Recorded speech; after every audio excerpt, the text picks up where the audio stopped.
It is the Welcome to Cooperville podcast and live stream Twitch sessions from quarantine. I can't wait for this one. These are maybe two of my favorite people, if not in the world, then in Nashville, but we'll get to them in just one second. Do have to say huge thanks out to Midwest Meals, midwestmeals.com, meal prep, all that stuff. You know, I've talked about this for the last year on this podcast. It's really what keeps me as now a single dad from doing dishes every single minute of every single day. Meals delivered to you. All your macros are counted on there. Check out midwestmeals.com with 13 rotating meals and promo code Cooper for 10% off your first order at midwestmeals.com. Violent Gentleman Hockey Club, violentgentleman.com. We got that 15% off deal going on because we know you're all missing out on the hockey season and the sadness is overwhelming, but at least you can represent with Violent Gentleman gear. Their ladies line is fantastic. Their enforced social distancing line is even better. Those guys are always on point. They're always pivoting and making great articles of clothing and gear and stickers and cool stuff. So check it out at violentgentleman.com, promo code Cooperville15 for your 15% off that order. And Monster Energy, of course, as always, proud sponsor. I have a 10-year-old who's full of energy. I ran a half marathon today for some reason this morning. I'm not sure why, but it happened. And now I'm doing a live stream podcast. There's plenty of Monster flowing through my system right now. So Monster Podcast, always use that hashtag when you're jumping on board here on Twitch. Otherwise, when the podcast goes live, throw that hashtag down on the socials as well, because then they love me more, which is a great thing. Like I mentioned, two of maybe my favorite people in the world together, united. At least two of my favorite people in Nashville. Well, that really narrows it down there, Coop. We love you That's back. I know like a handful of Nashvillians. Are you Nashvillians? Is that the word? What's the appropriate terminology for folks that live in Nashville? Nashvillian is right. Nashvillian? Oh no, I just called them the Nashvillans. Nashvillans. It's Nashvillian. It does. I'm a Nashvillan. Oh my Ooh, God. wow. Ooh, She's all hard. COVID has made Jesslee hard, Coop. Well, she's got those black eyes. You know, she's got it looks like she's got like devil eyes going on there. Okay, now we can see the whites. I like she really has braids in her hair. She's shanking people. You know, wow. she's gone hard over COVID. Yeah, it's the real deal. Man, things are rough down there, man. We gotta get this thing cleared up so we can get back to less shanking. We started calling her Bobo, you know, it's a prison name. No. I can't even go along with this anymore because if anybody comes on here and they're like, oh my God, we're watching some crazy girl shanking people, I don't want to be a part of this. It's the black guys. The black guys gave it away. Or they do. Yeah, or maybe they do. Maybe they're into that, which if you want me to be your shanking girl, I will. No, I'm just kidding. We just entered a whole brand new kind of live stream right now. I think there's we're going to set up a PayPal or some sort of account, and we can maybe not PayPal. That may be a little too over the table. We need to find some. And then my mantra will be shank you. Cue the Bill Withers. Shank you very much. Wow. Shank you very much.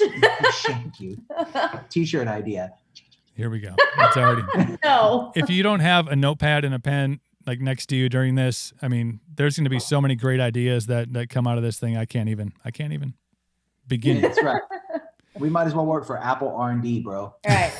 Coming up with great ideas everywhere. Paying bills. That's all we're doing here. Jesslee, Steve, Virginia, how are you guys doing? I talk to Steve all the time. Jesslee and I, like, you know, I just comment on, like, I have that same belt when she puts a picture on Insta. I'm like, I have that same belt. It's cool.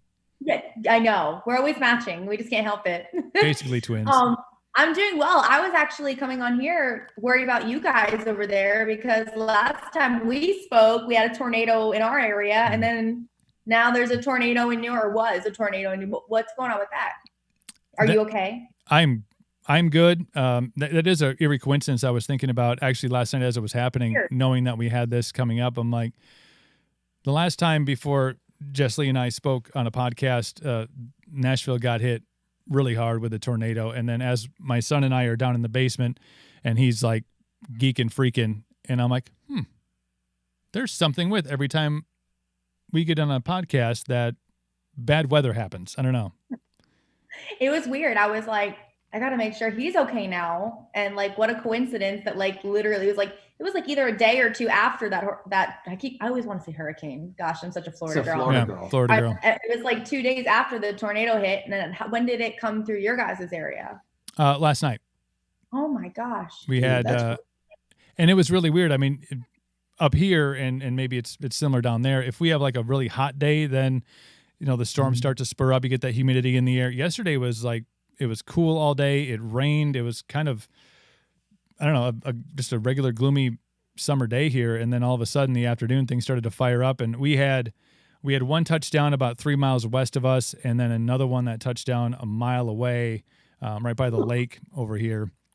And wow. And once it passed us, it like beelined right for Cadott, which is where Country Fest is held every summer, except for this one. But the grounds are fine. I know they did, that town did get hit pretty hard. There was some, they were not allowing people into the city because power lines were down and trees were down. So it was a pretty hectic scene up there today. But I feel like it's the same, like Nashville and Wisconsin, and I'm sure other places in the country, when you have those kind of things that happened, like the community just over and above. I mean, I saw pictures of people out with chainsaws cutting trees out of people's homes and, you know, carrying brush off. It was really, you know, it sucks that tragedy. It takes tragedy for, you know, you be able to see the good in human beings that is still out there. But no, I think everybody was safe. Just, you know, they'll rebuild. It's kind of that small town mentality in the South. It's the same as in Wisconsin, oddly enough. When I've played in Wisconsin more times than I can count, played music up there. And there's a similar mentality up there, like far north as there is down here, where everybody's very, very pro community and pro each other and very helpful. It was that way up in Michigan too. And so, you know, there's probably a lot more similarities to the areas than we think, you know? I mean, I think tragedy for a lot of people is something that, especially when it's something that affects such a huge mass of people, it kind of almost unites us in a way, you know, to be like, it doesn't matter. Like when it comes down to it, doesn't matter how rich you are. It doesn't matter what you have. Like Mother Nature is always going to win. There's always a force that's going to be bigger than all of us that unites us together. And you're never going to be able to escape that, you know? And I think sometimes like when tragedy like that hits, it reminds people of that. And they're like, oh shit, we need to all be in this together and fix this. Cause that's the only way we're going to be able to get through it is as a unit, you know? Yeah, 100% agree. And I think, you know, when you, not to like correlate like movies with this, but when you see like global things that could happen theoretically on a global scale, like let's say an asteroid was headed directly towards Earth. Like at what point are we like, hey, we're all good. Let's figure out this. And then we can get back to our own shit, you know? Exactly. Yeah. I agree. You know, it's funny how it does take things like that to make people realize that the things that they complain about are really, really pretty insignificant. Yeah. And so, you know, it was like that around here too. It was, you know, as soon as a tornado happened, everybody was helping each other out. And they were in each other's backyards, pulling trees out and cutting trees down and, you know, helping everybody do anything they needed. And so, you know, tragedy does seem to bring out the best in mankind. It's a shame that we can't act that way like all the time. You know? Why can't it be Christmas time all the time? That is true. Christmas in America. Could be Christmas in America all the time. All the time. It's Christmas tragedies. Those are the best when we get the best people. That's the second song that you're coming out with. Oh, it's a follow-up. Christmas in America all the time. Remix. Ooh, I like it. Or if we're talking about like uniting people, I could do Tornadoes in America. I find that offensive. Of course you do. Of course you do. I was just about to write down some lyrics there. I'm like, keep going. Who likes it? Like, hold on one second. He's feeling it. I like to offend people. He's feeling it. I am, because you know with the way that this year has gone, people want Christmas to start in September. They're like, you know, put the tunes on, put the lights out, like give me something happy. Yeah, so absolutely. It's funny that you mentioned that, because we were thinking, okay, well, what's next? And, you know, I'm thinking asteroid, I'm thinking something crazy like that. So I read this news article the other day that scientists have successfully engineered a T-Rex embryo from a chicken. And this T-Rex is literally going to be born. And so literally, who had dinosaurs for July? Like, who had Jurassic Park for July? I was just going to say, didn't we learn this? Like, don't mess with the dinosaurs. I feel like if you want to know the truth, I feel like movies, I've come to the conclusion that movies are like warnings for us humans. Like Independence Day, I swear it's going to be a matter of time before aliens actually show their face. Yeah. And then Jurassic Park, that was a warning of what would happen if we started inventing dinosaurs. Now look, and let's be real, that Jurassic Park in this bitch. That dude spared no expense. If they made a dinosaur in Tennessee, it would be some hillbilly dinosaur park, right? There would be dinosaurs running all over this city.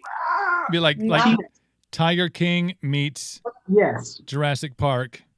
Exactly. Like the T-Rex King or I told Steve, if that happens, we're going to Italy, and I'm just going to be the biggest country music star in Italy at that point. I don't care anymore. The question I had was, / wine connoisseur. Yeah, exactly. You're going to make a dinosaur, right? Mm-hmm. Let's make the biggest, scariest, man-eatingest dinosaur possible out of all the dinosaurs. Let's make that one and release that one in the wild and see what happens. They saw the commercial of how you can give chickens arms now, and they were like, it looks kind of like a little T-Rex. Let's make a T-Rex. You couldn't make like a little arms who just eats trees. Yeah, not an herbivore. You couldn't make an omnivore dinosaur. You had to make a carnivore. You couldn't make a freaking triceratops who just walks around with his big horns and eats plants. You had to make the biggest, scariest, man-eatingest, elephant-eatingest dinosaur possible. I'd be more scared of a raptor more. Well, he's not the biggest, though. No, I don't care about the biggest. A raptor, dude, clever girl. They'll learn. See, raptors work in teams, though, as we learned in Jurassic Park 4 with Chris Pratt. They work in teams. Yeah. So if you only have one, they're small, and you could probably like people who have raccoons as pets. Like it's fine if you have one. Right. But if you are the Star-Lord, you can train. You can train them until they make the biggest, scariest, ugliest one that eats everybody, and then they all listen to that one instead of you, and then everybody's screwed. We're all screwed anyway. In that movie, they were opening doors and stuff. Yeah. Like, we're done. Yeah, that's exactly right. They haven't built that type of fortress yet for that half chicken, half T-Rex yet. He's like just in a lab somewhere. They probably have finger code to get in. They don't have the big, slam doors, triple lock. They don't have that yet. Meanwhile, Chick-fil-A is like, we only need 3 of these to service 3 of our restaurants for the year. Do you want to try the new T-Rex? Dude, that is funny. There's giant chickens running around with T-Rex teeth. This is how humanity ends. That's the sad part. And what happened? Wilman, daggone giant chicken with T-Rex teeth came and ate my uncle. I don't know what happened after that, man. It'll be all over. Everybody will just be going like this. Oh, yeah. Oh, there he goes. Oh, is he coming toward? I think he's coming towards us. Tragic ending. Everybody's face from henceforth like this. You won't see their face. No. And yeah, that's Chewbacca. I'm sorry. It's all right, dude. What can I do? She hates it. I'm with you. Yeah. Not a Star Wars aficionado there, Jesslee?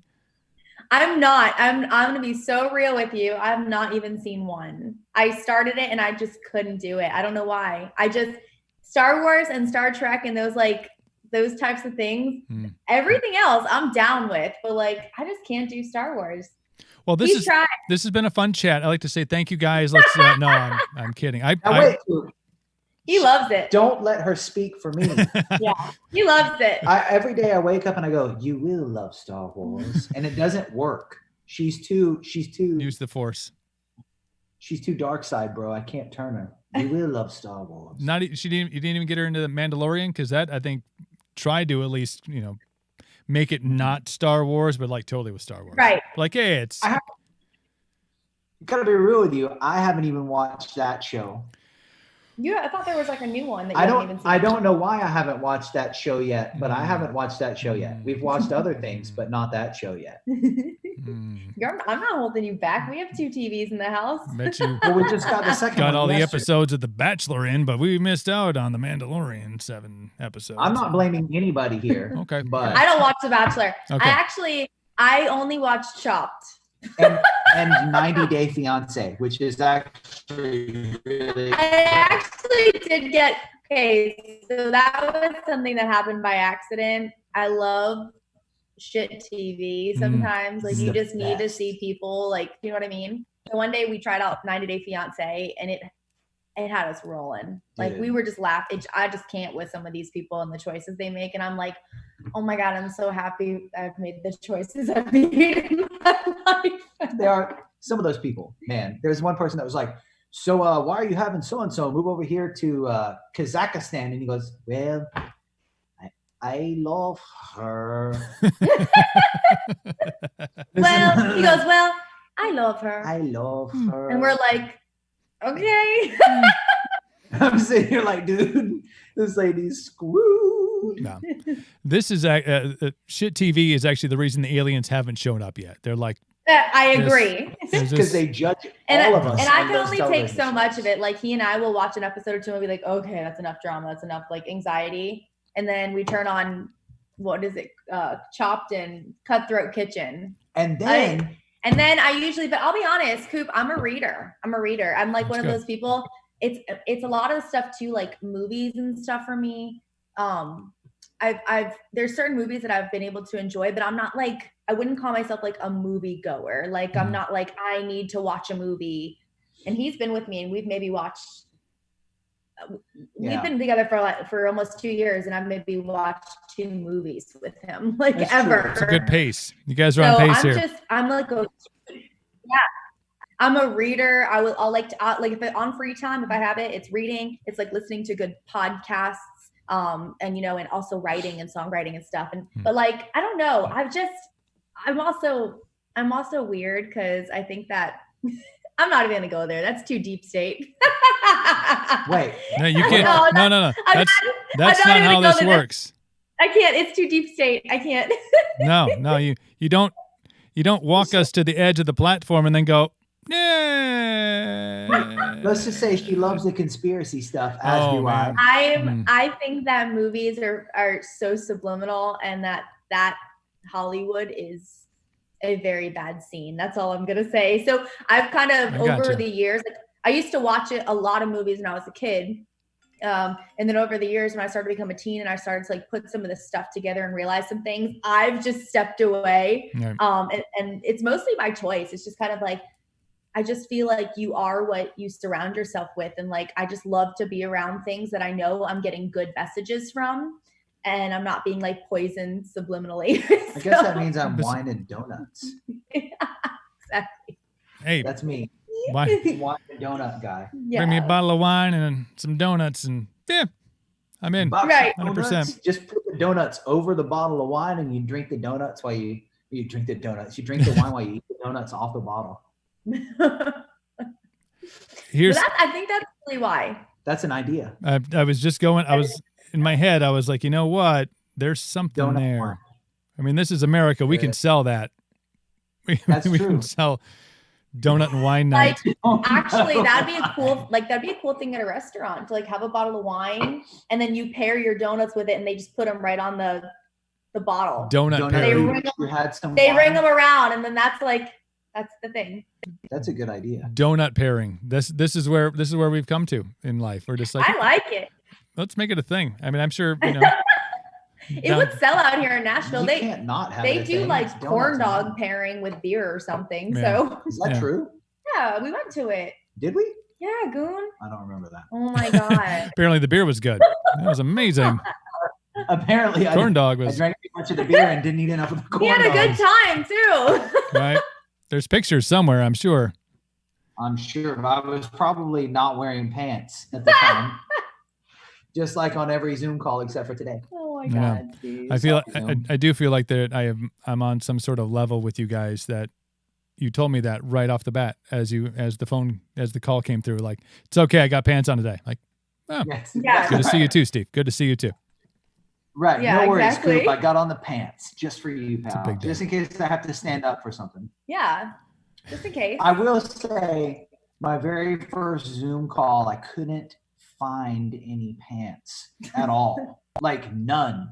Anywhere. We hadn't done laundry forever. So That was my fault. I put on the longest hoodie I could and came in here and just angled the computer up and sat real low. So I made sure that nobody saw my action.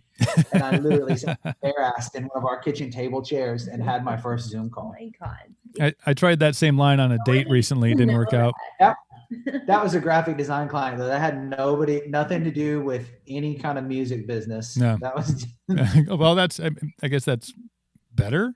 No. And now they're all going to be like, man, No. is that me? Steve didn't have any pants on before. I did try that.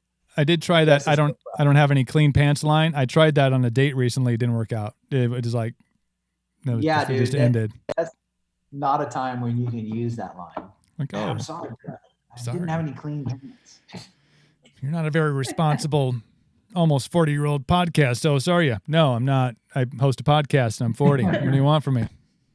Man, I've been too busy podcasting. I didn't have a chance to wash my pants. Well, I mean, does it really matter if you can't see down there? It really doesn't. Like I could be lying to you this whole time, deep state style. Like you could really, let's be real. You could be saying that you're wearing pants right now, Coop, but you're not. And we're just going to believe you. But we don't know. Because we have that level of trust. Right. Or do we? But we don't know. You could be rocking it right now with no pants. Could be. I've seen And I haven't seen, but newscasters sometimes will not wear pants.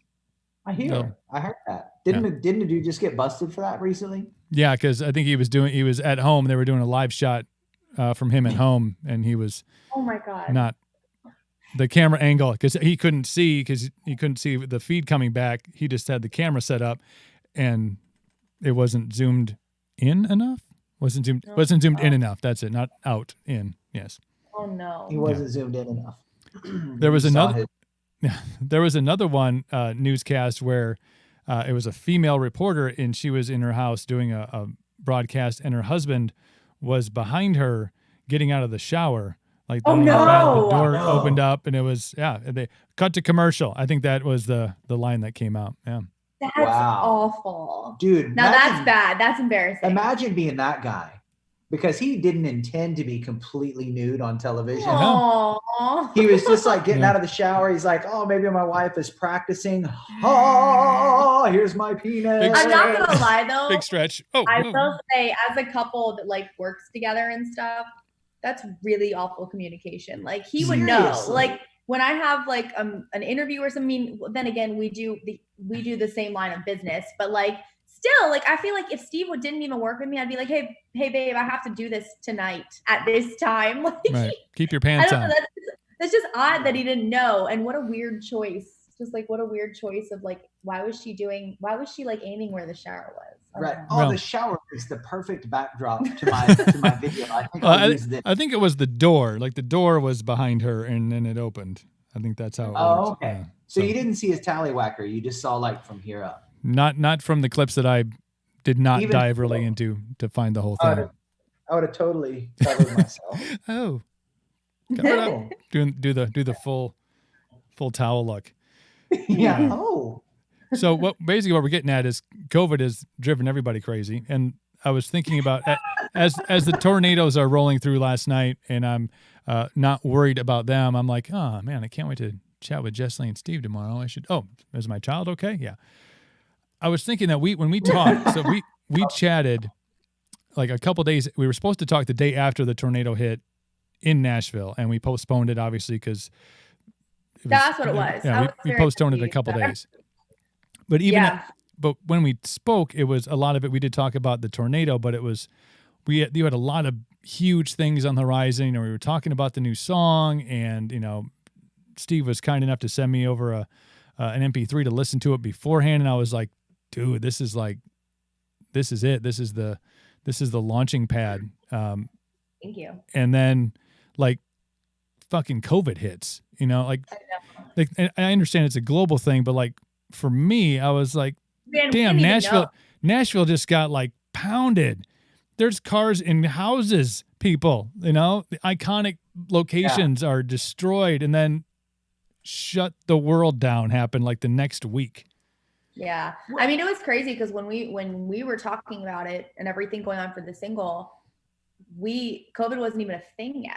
Mm-hmm. It like wasn't. It like I don't even think it had even like been announced. Well, it had, but I thought it was going to be like SARS. You remember SARS? But it wasn't serious. Like it wasn't the spectacle it is now. And that's a good word, spectacle. Yeah, spectacle. I'm just going to say that right there. It wasn't the spectacle it is now. So winky wink.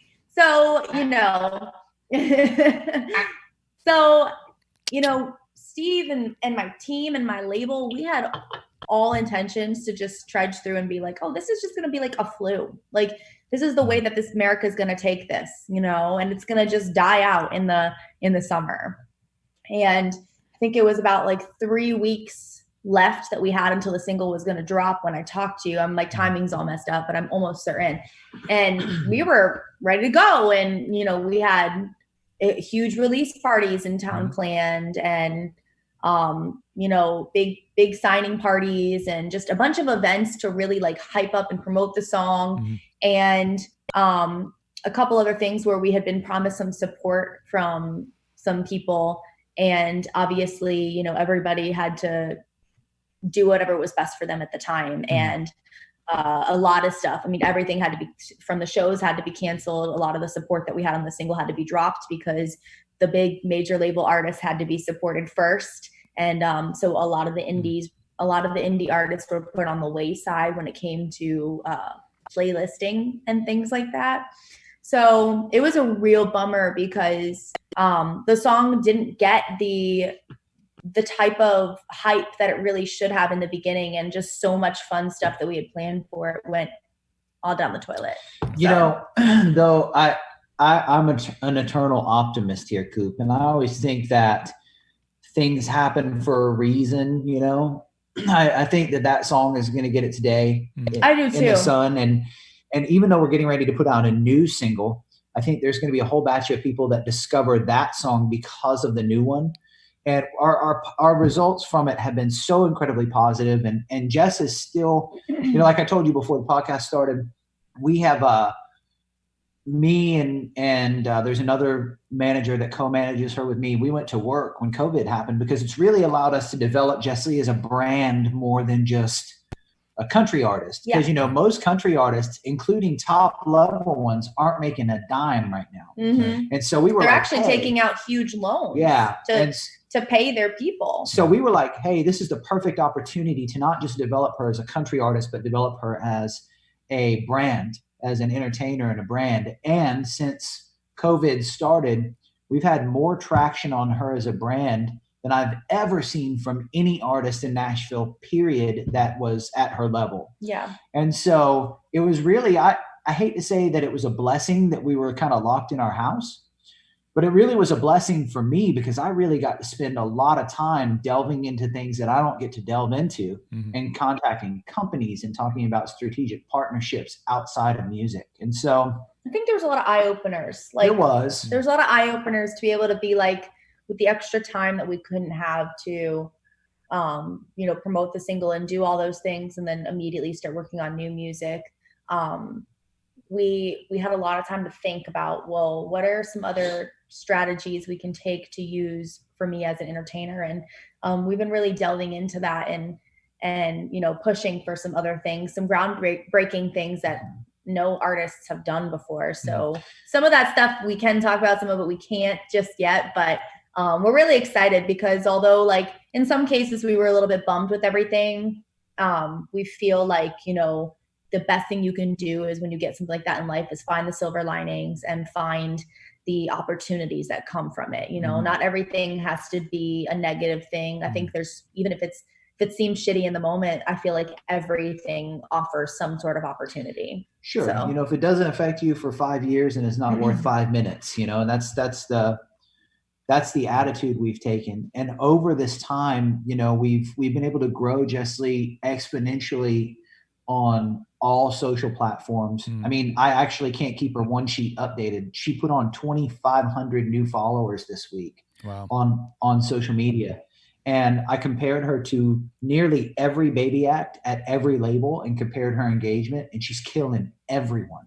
And we're talking people who have huge deals at big labels. She's killing them all. Right. And so what we're doing is obviously the right thing. We're building her a foundation to be able to be around for as long as she wants to be, not only as an artist, but as a personality. Because like I said earlier, she's so visceral. When you meet her, you're just like, wow, I really want to hang out with her.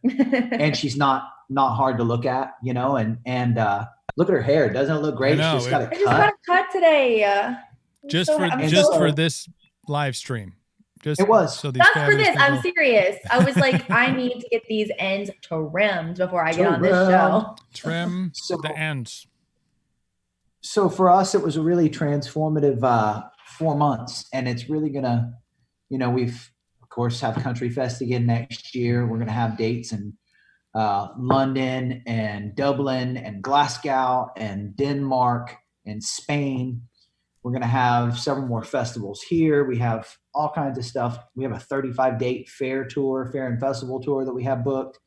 And so, you know, the opportunities for her are really great. And I'm really, you know, glass half full, you know, I'm really grateful to be able to have spent that much time on that and not worry about the day-to-day bullshit that you usually have to deal with. Like, oh my God, our drummer is sick, or where am I our trailer blew out an axle, or, you know what I mean? Like those type things. So I think that this could have been the best thing that ever happened to her.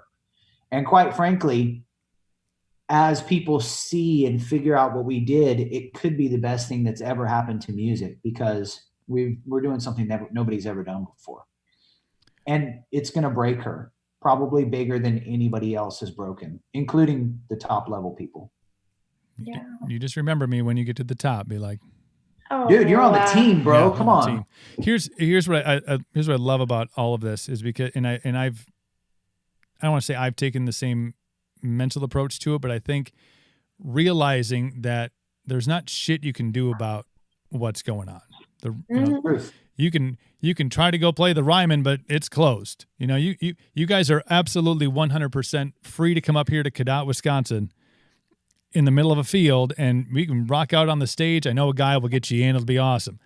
Yeah. But that when everything gets closed down and it almost becomes, I think everybody's now, and it probably has been for a couple months, to that point where nothing is really surprising when things get shut down.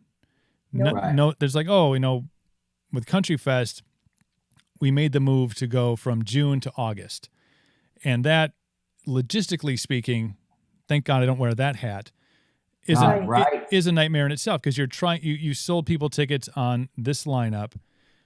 You're trying to figure that out. Well, at that time, all the artists were trying to reroute themselves for, you know, that late summer, early fall run, thinking this was going to be gone by then. So that was a challenge in itself. But we had the date set for, you know, mid-August, and did everything that was asked and required of Country Fest to make sure that could happen. You know, safety precautions were in place. There was, you know, different rules and regulations that were abided by. There were certain numbers that had to be hit as far as what the CDC said or the local health department said. And it just, you know, my boss, Wade, went to that meeting and he said, we've done everything that you've asked us to do. And the numbers are where they're supposed to be or where they were projected to be at that point. And nobody was willing to give the go-ahead to put the festival on, which, again, everything getting canceled, nobody's really too shocked about. But I think when you realize that inside of all the chaos, there is opportunity. Inside of all the, it sucks. It sucks that you can't go out and do anything. It sucks that my kid is going to be going, I think, to 2 days of school a week this fall, and the rest is all virtual. The alternating thing. It's some convoluted mess. Some psychosis. Yeah. I don't know how that's going to work, but we'll figure it out. And that's what people have learned to do, is they've learned to figure it out. But I think when you're an artist or when you're in a position that you're trying to maintain or grow, realize where people are. people are so on their devices. They're so on their phones. They're so, as I have done with Jesslee now on 2 occasions, fallen down the rabbit hole of music and being able to discover so many new things. And for you guys, I'm guessing on that vein, being able to sit down and think, man, how can we really like blow the roof off of this son of a bitch? You know, like what can we do? I know you guys did the Do It Like challenge, you know, and watching those, really getting people to interact, because you knew people are like, give me something to do before I lose my shit. Right. So I think being innovative and thinking like, man, this is not ideal. I'm sure you'd love to be on the road. You'd love to be in front of fans and gaining new fans and growing socially that way. But to think, how can we do this without that part of it? How can we grow our brand, name, music, get it into people's ear without any sorts of normalcy? Absolutely. I'm really blessed to have a team that like is super innovative like I am. And also when I think of like really crazy, outrageous ideas, they don't look at me like I'm crazy, you know? And that's I think that's the whole thing in life is you got to find people that are your kind of crazy, you know, and just surround yourself with those people. That sounds like a song. I was just thinking, I'm like, huh. Well, I already have my kind of crazy in my writing. I have that as a hook. So, you can't it's already penned. Oh, well, don't tell anybody. Okay. I won't tell anybody. Bleep that out. Dude. I mean, it's okay. It's going to be written like tomorrow. So if they want to steal it, they're going to be too late. Copyright. I copyright. Yeah, that is something I do. Just in case anybody wants to know, I literally write a song. Steve knows. He thinks I'm crazy because it's so expensive. I write a song and I copyright that bitch literally that night. Because I'm like, if anybody wants to try to steal something of mine, they're done. Like I have it legally. $55,000 in copyrights later. I know. I do it literally every single song. That's an expensive stack of paper right there. That notebook, that's pricey. Yeah. But you have to find people around you. That's where it came from, which I was talking about because it's a song that I already am in the process of wanting to write.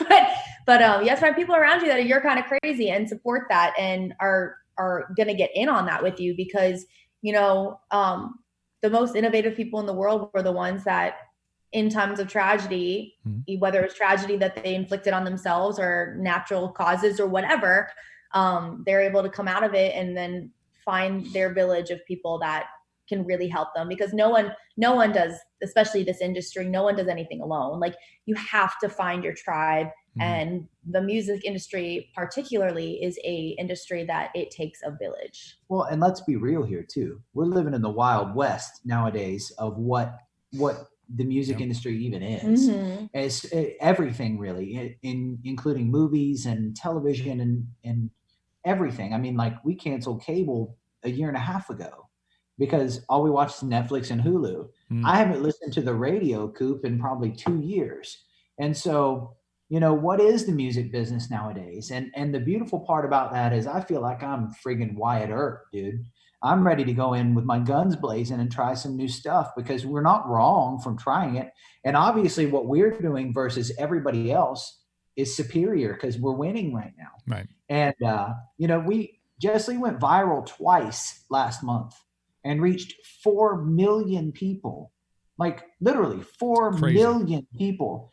Which was like the crazy part about it was and regularly now I have like a 2.9 million reach, like just regularly, but like we had a spike of like 4 million people and organically it was nuts because I'm sitting here thinking to myself, what are these major label people doing wrong? And that's where we found out, like my team, we found out and we're capitalizing on that. And we are on such a mission to we're not even giving the labels a time of day. I've had label, interest. Yeah, label interest. I've gone in and when I first got here, I did showcases and turned contracts down because I don't care about that. Like for us, we don't, you know, we know the worth, we know the mindset, the innovative nature that my team has and the plan with the data that backs it up behind it. And it's a really exciting time for us because literally like this whole spectacle, Yep. is what gave us the time to really hone in and figure it out. Because we were not able to do that before. And I don't think that's coincidence. You know, I really don't think it is. Like, and I'm not saying COVID happened for me, but I'm not. I was just saying that, like, if you're right, I feel like if anybody is able to dig in and be willing to have the insight and the open mind to figuring out, like, how could something, even if it is surrounded in tragedy, how could something benefit them in that moment? I feel like everybody would have that serendipitous, this isn't coincidence feeling right now, because I think everybody could pull something out that would benefit, in their life. So you don't know this about me, Coop, but I used to be a. By the way, do your fans know who Steve and I are? Yeah. Like, do they know? They do. Okay. I didn't know if they know, because Steve wasn't on with us last time, so I didn't know if they knew he was my manager. He interjected a couple times on our previous podcast, but yeah, when I socially posted about it, I did. I was like, hold on, they might be like, who is this guy next to her? Who's the asshole next to her? Why I don't are we just here and their like faces are in the camera? It's just my arm candy. I bring him wherever I go. As you know, I just pose and flip my hair around. This is my Fabio. Yeah. Yeah. So, my previous life when I had short hair, I was a tie and suit wearing corporate guy. When I first moved to Nashville, I was the creative director for 2 Fortune 500 companies. And so my background is in marketing. And, I obviously moved to Nashville to do music and was very fortunate to be able to do that, but not only by myself, but with my brother, and make music with some really talented people and tour the country so many times I can't even count. Have record deals and lost record deals and all that stuff. But in the time of that, one thing that finally clicked for me with Jesslee was the actual marketing aspect of music. And it's not necessarily our plan with Jesslee that makes it special. It's the people. So even if people really knew what it was, you couldn't replicate what we're doing, because it's the people that make it happen. Right. And, it's cool because, like, over my time in Nashville, I got to go pick out a dream team of folks that when I decided I was going to be a manager, I want this producer on her project. I want these people running socials. I want this person going for corporate accounts. I want this person booking shows. And so we were really able to put together this team of like the Avengers, right? They're kind of outcasty, but together they're badasses. And we're. Yeah. Sorry, you said outcast, so I have to. Every time he says we're outcasty, I'm like, we are. Yeah. I gotta sing it. Am I big boy or am I the other guy? So we're Andre 5000. Yeah, Andre 5000. There you go. Who was Chocolate Brown, or wasn't that his name, in Semi Pro? Did you ever see that movie? I didn't. I was too busy watching Star Wars stuff. Oh, touche. You will watch Star Wars with me. I'm just a geek. Oh God, Steven. I don't have the Force, bro. No. But yeah, being from a marketing background, I was able to take kind of some of that stuff and be able to apply it to what we're doing now, aside from music, because, music it's really no different than selling a lawn tractor. It's just your product is slightly different, how you get it to the people is what's important. Well, if you look at me as a brand, it's really no different. And that was the difference, taking me and being able to see that I'm in the business of music. I'm a product, So it's been a different approach for us on that respect, because I think a lot of people get caught up in, and I hate to say this because it is the music business, they get caught up in the art and forget about the business of the art, right? And there has to be a beautiful marriage of both. You have to put out great art, but you also have to be smart about putting out the art and getting the traction that actually means something. Because, there's what's success nowadays. 5 million streams on Spotify doesn't mean you're successful. No. You could have 5 million streams and not be able to put one ass in a seat at a theater. And so what good does that do you other than stroke your ego to here and from here to oblivion, So I would rather have an artist that gets 50,000 real streams and can sell 500 tickets, because ultimately the devaluation of, I'm getting on my soapbox for a minute, the devaluation of music and how people have devalued music and art has made it to where music anymore is not a revenue generator. She's a revenue generator. And so if you're not coming to see her, right, she's not generating the cash flow from her, then we're not a viable act. We're not a viable business. Right. And people forget that nowadays. And there's a big problem when I'm going to these venues and I'm out selling major label artists who are on radio. Right. Yeah. Do have 5 million spins. Yeah. You know, That a lot of the times it has to do with Spotify standing behind them, playlisting them, claiming that they're a discovery playlist. Right. And then they don't support artists because of the music quality. They support artists because they're getting some sort of deal from a major label. Right. And, you know, and that's the hilarious part is you have people who they feel like they're someone because they get 5 million streams because they're playlisted and they have support from Spotify. But then the big eye opener was when we were touring, I was out selling major label artists. Like several of them. We'd show up at a club and the club would be like, wow, you guys drew more than so-and-so from Warner Brothers last week. Wow. And we were like, how is that a thing? Multiple venues. It was crazy. And these are the things that led us to realize like the eye-opening things that tied into the stuff that we discovered through our socials during this time. And it's all been just, you know, serendipity and being able to just literally just pay attention and kind of link it all together. And the best part is she doesn't owe one dime to anybody. High five.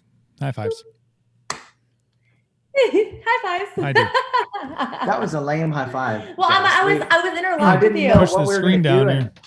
Let's do it. Let's do 3 high fives. Ready? We're coming for you. Ready? 1, 2, 3. Yeah. It kind of sort of worked. I'm sure it'll play out better in the replay.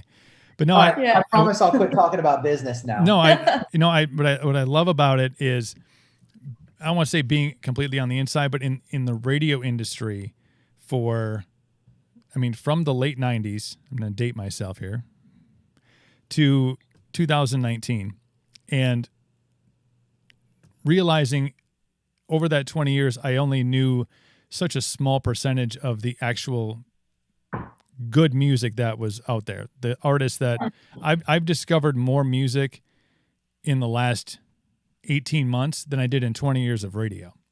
Wow.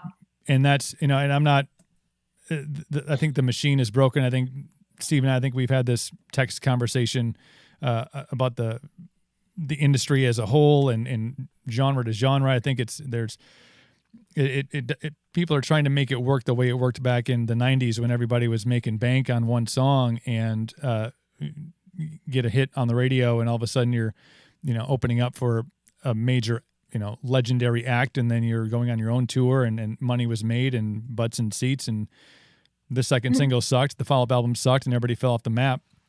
And but it's weird for me to have all this discovery, and even you, Jesslee. I think I found you on Instagram, and I think I can't remember what song you were promoting. I forget, but then I sent a DM, and then Steve responded, and I was like, hey, because you were coming to Country Fest, and I was like, hey, did the library down the rabbit hole, and when you get down to the rabbit hole a little bit, you start to find these avenues to like discovering other artists and people that like artists I would never have found in a million years. And then you start to go, wow, how does this artist who I've never heard of, I was in rock radio, I did country radio, I was in the same office as one of the biggest country stations, and not just in the state, but in the country. And I was like, how have I never heard of this artist? And they have 150,000 followers, and they have, their streaming numbers are incredible, and they got, they're interactive, they're putting out content on the daily, they're like Jesslee does.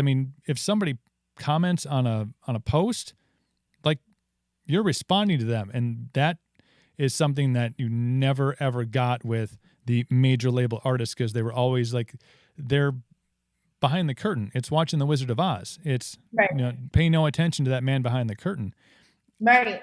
But I think that the way you guys are just innovating the way that you get the brand out and continue to grow and continue to, get music in people's ears, not even just the music, but like people are not just following you to follow you. Like there's a connection there that runs deeper, I think, than just, hey, yeah, I like Do It Like, so I'm gonna follow her. I like Christmas in America, so I'm gonna follow her. Right. You know, that's like I want to see how many times I can drop that song in this podcast in the middle of July. But twice. But I'm going for 4.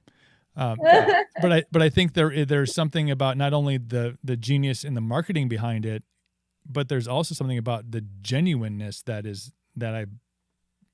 you bring to the table too. There's a realness to you. You're not like, when I was doing Rockfest for the last 10 years, there are bands I called the tangible bands, the artists that you're like, I can see myself having a beer with this artist. Yeah, I love that. I can see myself after the set having shots of Jack Daniels with Steve and Jesslee. Yeah. And maybe your Irish makeup artist. I mean, if she's on board. I'm just definitely still be there. I'm just throwing things out, throwing ideas into the bin here. But I love it. There's a realness to you, and there's a realness to these artists that you don't feel like you're going to the spectacle and the curtain opens up and and then it closes down and then you have no other. That's all you get. You get to like their posts and right. pay $500 to be in their fan club. And that's a great point, because I feel like this is a subject we've talked about, with my team. I feel like there's a point to where that can be important to have that a little bit of closed off privacy. But at the same time, I do very much so try to have a sense of personable interest in my fans and in the people that interact with me, because, when it comes down to it, they're a huge part of where I end up in this industry and a huge part of my career. And I appreciate the time that they take. Someone doesn't have to come on and comment or like anything of mine. And when they do, when they take the initiative to not only like something and then comment on it, I feel like that's worth, even if I'm in a rush and I can even just give a heart or a smiley face, like it's just something, and I feel like that's my way of doing what I can to be able to show I see you, I appreciate you, and it's funny because, excuse me, Steve and I were talking about, there's times where what you just spoke about is like actually one of my favorite things about the industry. Like, and I'm just saying this within the triangle here. Well, people are listeting, so it's not really. It's not really, but I'm not going to go too deep into how far I feel. Right. I'm just going to state that there's something to be said, like the whole star factor of like, you go and you pay mad money. Like, for instance, like I think the most expensive ticket I ever bought was like for like a Britney Spears concert or something. It was like back when I was a kid, like it was maybe Rascal Flatts at one point. Like they were like $50, $60, $70, $80 were like the biggest, like the most I've spent on a ticket. But I felt like it was worth it because there was a star factor. It was like, why am I going to pay money to go watch someone do what I can do if they can't do it better than me? Or if there isn't like a sense of like a star factor, an it factor, And there is something about, I love like the whole, you have to appreciate the privacy that an artist wants in some ways, but I agree. Like it's this fine line, being able to like have that stardom, that star factor that you can offer that's different than the rest of the world, to be enough to where people will come and pay for your show, to pay you to do your talent.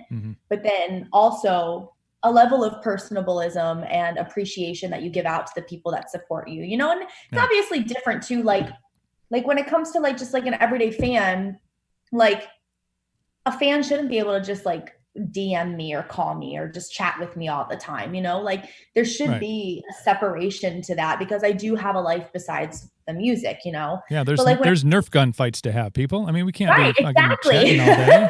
But when it comes to people like in the industry, like you're in the industry, so like of course, like after Country Fest, like we're gonna go have some beers and hang out and like chat it up and wear our leather pants around the ground. I'm not wearing leather pants, first of all. Just so happening. That is so happening. I'm not going to wear any pants. I know. That's what. Exactly. I'll bring you an extra pair.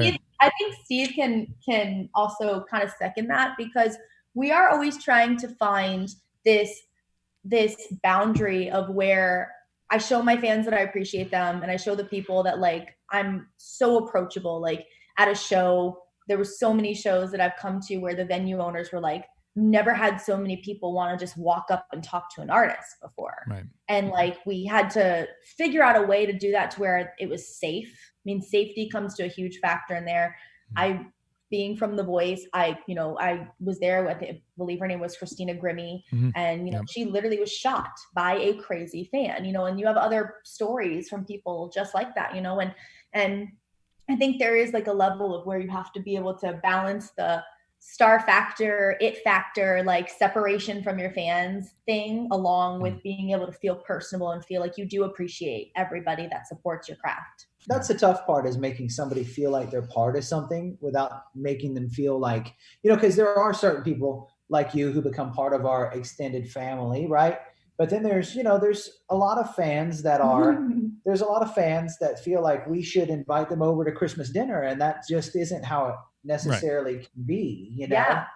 And so, we very much do the best we can to kind of have Jesslee be approachable, but still be able to retain enough star factor that we don't give them everything. We give them just a little taste, and you still got to go buy the ice cream cone. You get the sample cup, and that's okay, right? Because there's something to be said for being approachable but not available all the time. Exactly. There's something to be said for being gracious and answering everybody back, and being gullible and allowing everyone to take advantage of you. Yeah. And so that's the fine line that we're trying to stay on, right? So the worst thing you could do is send Jesslee some sort of off-color message, because then you're going to have like 30 people just completely destroy you. Well, I used to, before I had a team. I mean, I can't tell you, I was telling Steve, I can't tell you the last time I got an inappropriate message, like a picture of something that I shouldn't be seeing. I used to, when I first started online, it was like an unreal thing to me that a person I didn't know would send me a photo of something like that. And I was like, what? Like, I felt violated. I really did. And like, this person had never even seen me. I was just like, this is awful. And, I literally was like, well, that's not going to happen again. I took a snapshot of it, put it up on my story, and called the guy out and said, here you go, sicko. And I was like, for anybody else that has the same ideas, this will happen to you. If you want the world to see your junk, have a nice day. So like literally, I'm telling you, I know. I think actually it was one other time I got it, and I was so exhausted by the end of it. I was like, I'm not even dealing with this. I'm deleting this photo.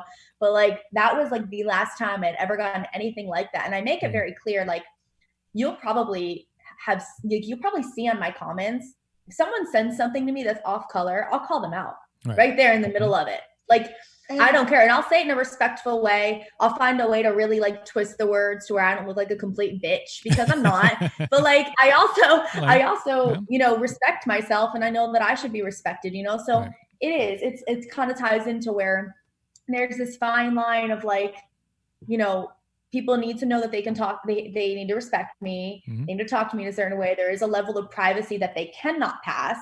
But at the same time, I love you. I appreciate you, Right, yeah. In my life, there's never been a time where I've like, wow, that woman is really beautiful.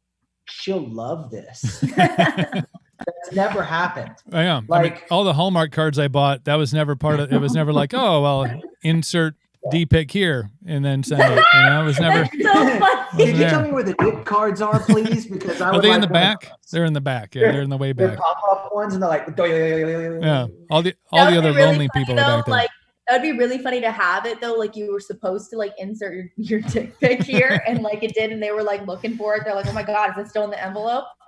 Dude, it would be funny if they had, like how your shaking grandma puts money in the cards. If you wrapped it around it, and it was like, and you had to unsheath your money. Unsheath. I'm sending you one of those for your birthday. Right. He's gonna make one. I'm gonna make one. If he can't find one, he'll make one. If you get an envelope that's real thick like this. Oh no! Oh no! Now we're pop-up. It's a pop-up. It's a pop-up. Okay. It'll have like. He goes, OJ. It'll have some Bill Withers playing on one of those constant loops. Oh man! That'd be the best birthday present I ever got. Oh. He'll be like, oh. I'll be like, oh, I wasn't planning. Like, oh. I wasn't planning on starting drinking this early in the day, but apparently I have to now because I checked the mail before noon and. Because I was violated by Steve. Yeah, Steve violated me. Welcome to Nashville, pal. Changing the move date. Let's see. When are you guys going on tour? All right about then. That's when I'll be there. But no, make sure to send me your address before you move here. I will. To my neighbor, and I'll just watch them. I'll just peruse when they go get their mail. Shaking cards. Like, is there money in here? No, it's not money. No, that's not it. Don't open it. Don't open it. Poof. Or you can just hand it to them. Yeah, I was gonna say, or you could be the weird neighbor that's like, hey, will you check my mail? Can you me? open that for me and let me know what's inside it? Could you imagine having a neighbor open it for it and they're like, no, Coop would be over there like with a photo ready, just in case. This is every time he's like, oh, that's just regular mirror. Damn it, Bob. It's just a bill. Just a Geico bill. God. Dumb. Come on. I want cards for every occasion. I think that should be, if you're looking for ideas, here's another one. D-pick cards for all holidays. Yeah. Dude, it's not just Santa hat. Yeah. So I think we have to draw the line at randomly doing it. Like there at least should be a holiday, like Columbus Day. Like who doesn't want? No, maybe that's. So you could start. You're so crafty. You could start your business. You could start your card business on Etsy first. If it goes well on Etsy, we move it. Maybe we add it as a second Boots and Hose option. Boots and Hose cards. There you go. I think you just came up with a new website name. FD. No. FD. No. Maybe that one's probably already taken. I'll check later. How's that? I'll check. Well, he's like writing that down. But what you could also have is you could have, instead of it, being where the pick was supposed to be, like that could be like where the money goes. Be like, oh, they were looking, and then there's a 5 in there or something, or a 10, depending on how gratuitous. We'll make different versions. Yeah. We'll have selections. We will. We will. We're gonna have oversized ones and little mini cards. Yeah. Like those big ones that you. Yeah. Okay. Yeah. Arrange them. One. Yeah. Exactly. It's like the T-Rex card with chicken teeth. But no, Boy, that went 5 minutes, y'all. It's called derailed, but we're good. No, I totally get that. Having that line is super important, and I can't speak for myself, but I mean, being a female artist, there's going to be those kind of things because unless Steve's getting D-picks, I mean, I'm not. So I mean, which is probably beneficial. Well, other than the last one from you, bro, and I don't know that. Hey, the triangle. It was not. You're putting this out of the triangle now. We've moved to global. Now everybody knows. Sorry, pal. But no, I mean, it's an interesting thing because I always thought, when I was doing the music thing, I always thought, man, it's got to be easier to be a girl, and especially a beautiful woman. And man, it is exponentially harder for women. This is actually something too that Steve's developed a passion for. He wants to hit a certain point in our career where obviously we'll hit, but he has really started to stand for the women in music in general because he's been there to see so many situations where people have tried to take advantage of me, or it's frustrating. Huge artists that wanted to co-write and reached out to me, and then after I turned down a Netflix and chill, they suddenly didn't care anymore and things. You know what I mean? Would unfollow and unfriend. So it's just one of those things, and that was earlier in my career. I mean, right. It's as things press on. But don't think I didn't put that on a list. We have a list and save it. And we have things that people that we know, like they have ill intentions, and we're talking some pretty big people, like people that you would know. And people that everybody listening, watching would know. I'm not going to say who it is, okay. but it was relatively shocking to me that not only are you available to your fans, but you're literally available to everybody else and people that you wouldn't necessarily think would be that way in situations that shouldn't be that way are. Mm-hmm. And it's been really frustrating because, you have a world-class talent and you expect that world-class talent to be treated like a world-class talent, right?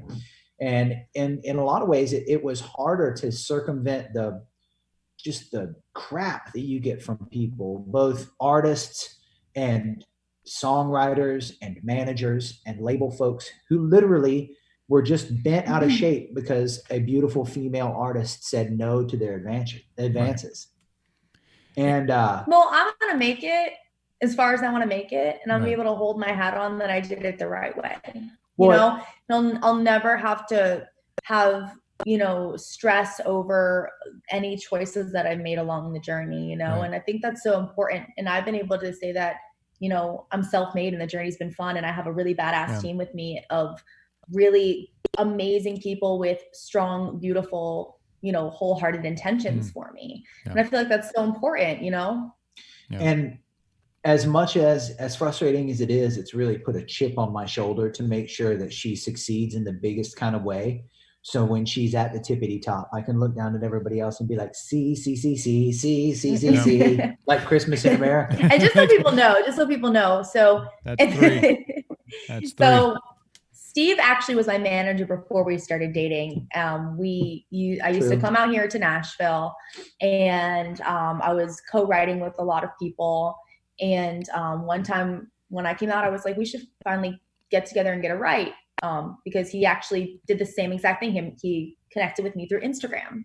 So I was like, okay, well, one of the times that I got there, we'll write. So we ended up getting a time where I could schedule something with him. And we had an amazing write. We wrote a beautiful song, and we were just such on a high about it. And he at the time was actually transitioning into the business side of music and starting management with artists. And I ended up being his first artist that he took on, and we worked together for a few months. And then I basically pursued the shit out of him. Which, I'm going to be real with you, still blows my mind that this would pursue this. I think truthfully, it was, I've always been so guarded, and like going back to my past with things with my dad, and really just dating shit men throughout my life. I've been through a long period of time where I was like, I'm just going to be really guarded and not let anybody in, and I'm going to be a superstar and then maybe date someone, Right. And Steve was coming into town. He was one of the first people that saw me for who I was, 100% appreciated me as an artist. He did not, he came in and wanted to help me pursue this 100%, just appreciating my artistry. And it was for the first time someone didn't look at me and be like, oh wow, I want to date you, and there was no like other intentions besides the fact of like, I want to help you. I want to help you do your thing because I feel like you deserve it, It's the truth. And and I think that was attractive to me. Actually, someone like not coming in and just hitting on me or saying some stupid thing. And it was one of those things that I was like, this guy actually likes me for me. He likes me because of my talent. He likes me because of my charisma, and he's not even trying to date me, and we just ended up having such a solid friendship and such a great business partnership that I was like, I'm going to try to get him. And, the fun thing is like, obviously she's beautiful. And obviously when she walks in a room, people are all like, it's like a cartoon. It's the eyes go blah, blah, blah, and the mouth is, and of course I was like that, but I was like, you know what? She's, first and foremost, literally, I don't know if I've ever told you this story, but when we did get together for the first time, I was kind of on the tail end of being an artist, and I said, hey, sing me the idea you have. And she started to sing, and like, I could not believe what I was hearing. I couldn't believe it. And I've been in the room. I have friends in Carrie's band, and I had been in the room with Martina McBride and several other incredible female singers. And she was the best live vocal for a female I've ever heard, like live.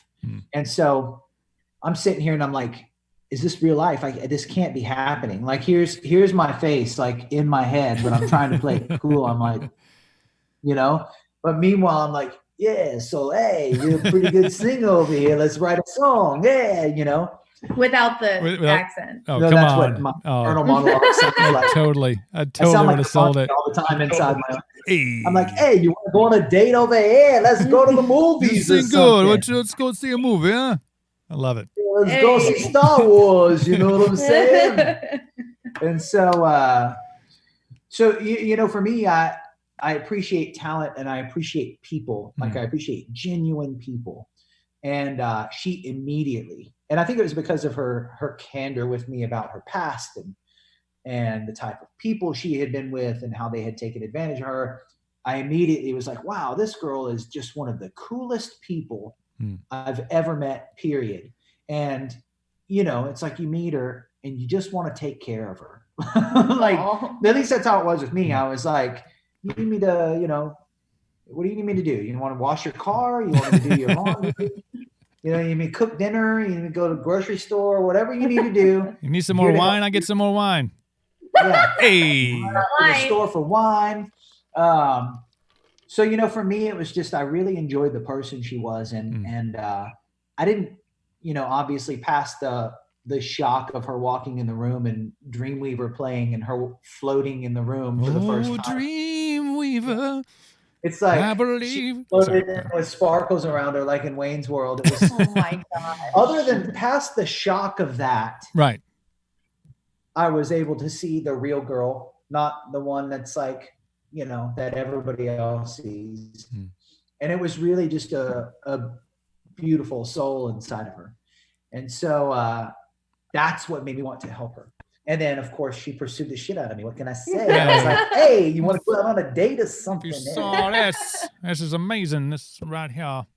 It was the hair, bro. That's what it all was. it is. Yeah, if I cut the hair, I lose the mojo. My one-liner was like, if you and I get together, think about all the amazing songs we can write all the time. And then he was like, it's true. And I'm like, we should get together. Nice. I was like, okay. I didn't even have to think about it. Yeah. So that's how that happened. So I felt like that story was pertinent and important because a lot of people think that he and I were a couple first, and he just kind of like, you know, was like, oh, well, I'll just be your manage manager you on the side. Since I'm here. Yeah, but it actually was backwards. And it's actually been like the best thing ever because I think from seeing a lot of artists out here sign with managers that have zero emotional care about what happens to them. It's just all business. And sometimes they get thrown into situations, whether it's being overworked or just awful deals or whatever. Being able to have someone that's had the 15-year experience in this industry, being an artist, and then also being in the business side of things, and along with having that emotional care is so important because, you know, just things that a lot of other managers would be like, oh yeah, just do it. It's going to make you money, or just do it because it's going to, you know, do this for you. He's got this emotional standpoint as well, being like, it's really not the best route. And I'm not looking for it to make my cut of my manager fee. I don't care. You know what I mean? Yeah, because it all goes to the same place anyway. Right. I was gonna say, as long as I get him a jetpack one day, he's fine. Yeah. Oh, dude. good. Okay. At least I like where your standards are. I like where your head's out on that. Like, yeah, he wants a jetpack. I want a sea breacher. I want a jetpack. so bad. I want a sea breacher. I'd be happy. Have you seen a sea breacher? Have you seen those? I haven't, but I feel like never seen There's a sea submarine breacher. race boats that can go 6 feet under the water and jump like dolphins. They're like this. so cool. They're only $80,000, dude. Oh. Actually, kind of. Listen, my say your jetpack jetpack is probably like $5,000, dude. Like, it's $400,000. Yeah, the jetpack is Well, like. well, if you're gonna go It's with like that, literally. Yeah. But you know, it is what it is. Come on, sugar mama, let's make this happen. so you guys got some work to do. So Yeah. I can't wait for it to be under my tree, because then it would be Christmas in America. 4 times. Got it dropped 4 times. I feel Ding, ding, ding. like that's 2 for 2, bro. Yeah. 2 Really and 2. accomplished. So it is kind of tough situation for me to be in sometimes, being both the boyfriend, the significant other, and the manager, because there's certain times when like I just want to rip somebody's face off as her person, but I have to stand in between and be like, yeah, maybe that's not a good idea. And then I turn around and I'm like, you know, and like Yosemite Sam at walking away from him, like veins popping out in my head. But it is a tough situation to be in sometimes. But I always tell her, listen, I'm pulling my boyfriend cap off and putting my manager cap on, because sometimes the two don't think the same at all. Yeah. And I feel very bipolar sometimes about because early onset. there's times when I want to comfort her as a person, But as a manager, I'm just like, what the hell are you doing? You know what I mean? What's going on here? Yeah. And so, but that's okay. I just saw a little hand come in like this. That Like, was was one of those chickens, hey, one of those T-Rex chickens, or it's a 10-year-old. Aw. there he is. Hi. The man. Hi. How are you? Good. So what's your name? Grayson. Grayson. That's right. It's Grayson. It is. So Grayson, how does it feel being stuck in the house? I don't know. Are you guys having wild parties with girls over all Hey, the time? you saw the pictures, Steve. We've been boating, we've been to the Oh, beach, that's we've right. been Yeah, you living the dream, bro. Hey. Yeah. Oh, that sounds like so much. What do you say? He's going, sounds- yeah. He's being excited. So about life. Grayson, does your dad give you Monster energy drink every day? Yeah. Oh yeah. No, Yeah, no, hell no, I do not. I got- like Monster Energy Zero. That's my favorite. That's We my got jam. we got medication that brings that down a little bit. We just bring it down. It's up here, we bring it down. That's okay. I wish I had medication to bring it down. Has Grayson listened to Do It Like? We were jamming to it, I think, before the last podcast, and then just now, right before Christmas in America came on. Ding ding. That's fine. Okay, it wasn't. To be fair, it wasn't in that order. Like there was other music in between. So That's good. I was gonna say that's just There you they go. didn't line it up on Amazon Music. Didn't line it up like Do It Like Christmas in America. right. That's 5. Boyfriend. Ding, Yeah, but That's 7 total, Coop. You're I know. actually I feel like we should have had a bell that rang every time that happened. I we're know. overachieving. Yeah. We are. Well, that's kind of what the point of this, podcast live stream is that we go above and beyond the Call of Duty. That's exactly right. And play Call of Duty too, since we're on Twitch. You see what I Hey, did? look at this guy knowing his stuff. He did his research. Hey, you know what I'm saying? Grayson, how old are you? 10. You're 10. So what grade is that? I'm going into 5th. 5th grade. That was my favorite elementary/middle school grade.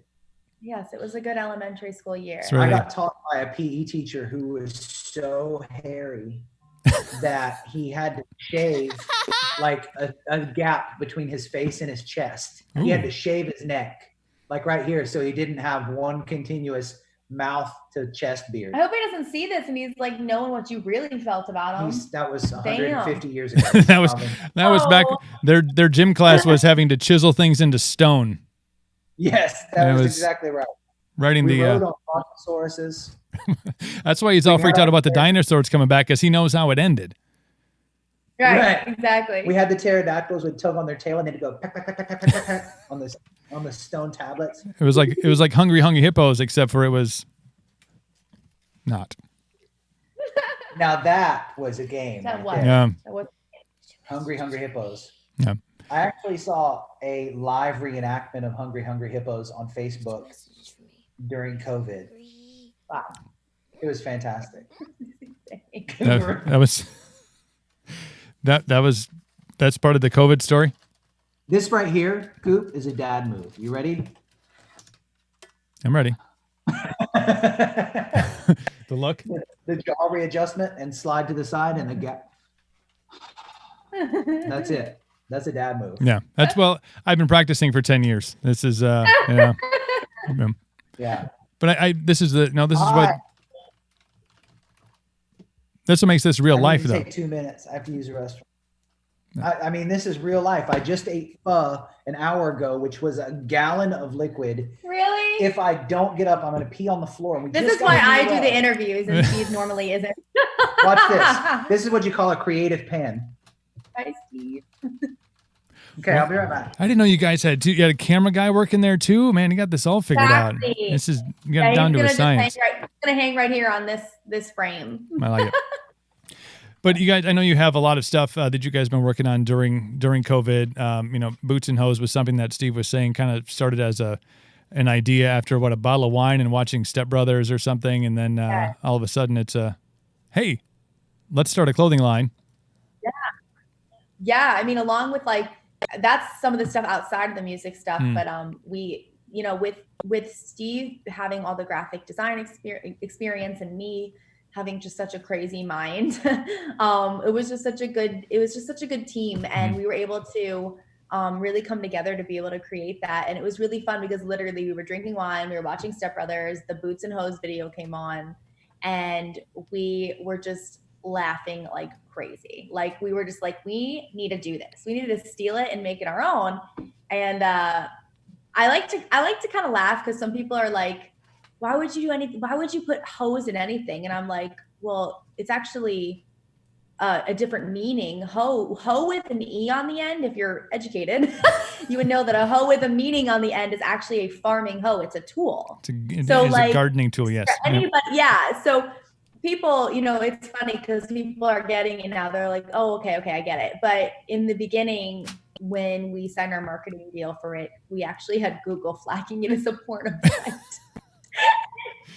They wouldn't let my team, like my marketing team, run ads because they were like, oh, it's a porno site. And I'm like, Google, you're a freaking idiot. Like it doesn't make any sense. So we've been plowing through that and everything's been really cool. We just signed our cameras back.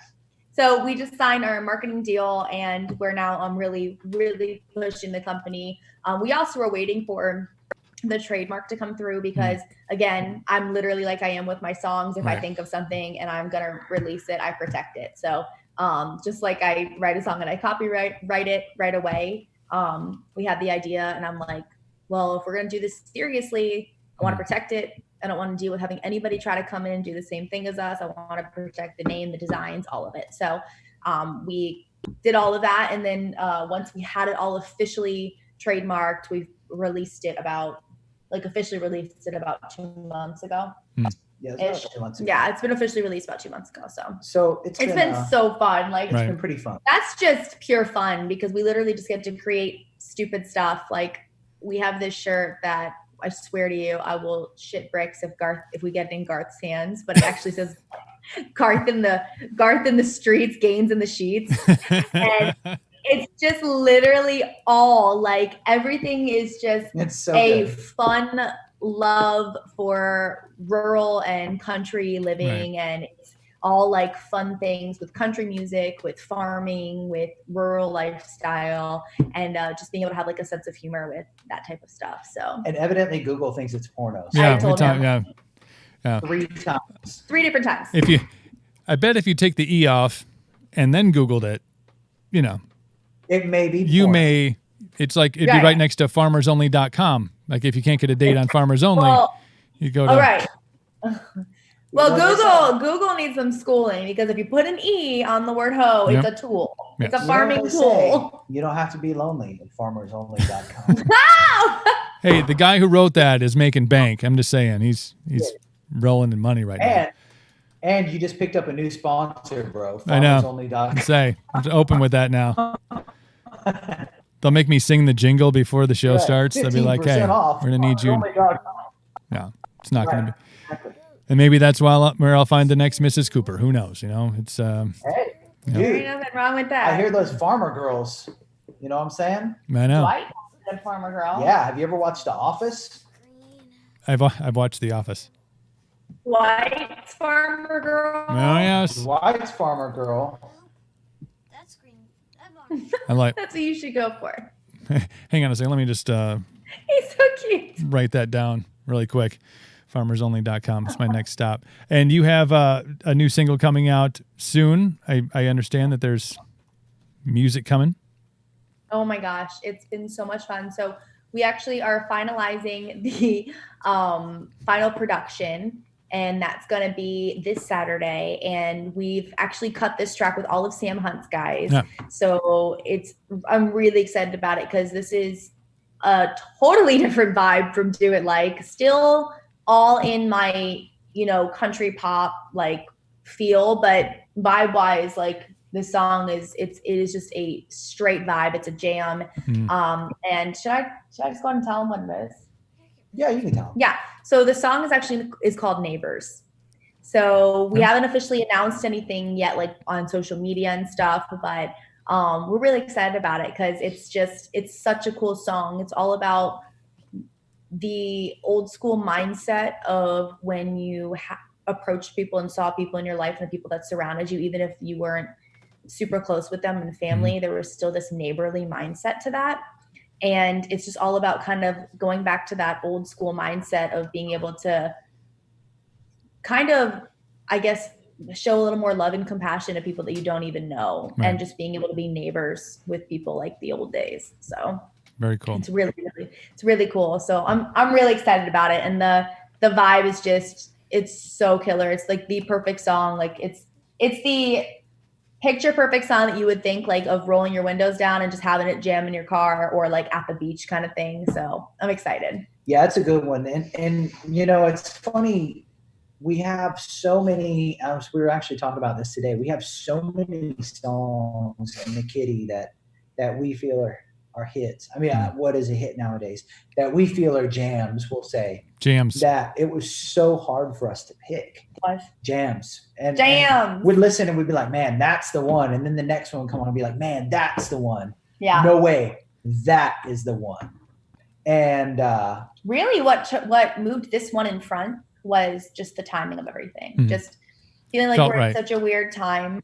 Yeah, we're in such a weird time. It's hard to be neighborly right now because we're being told to social distance. Right.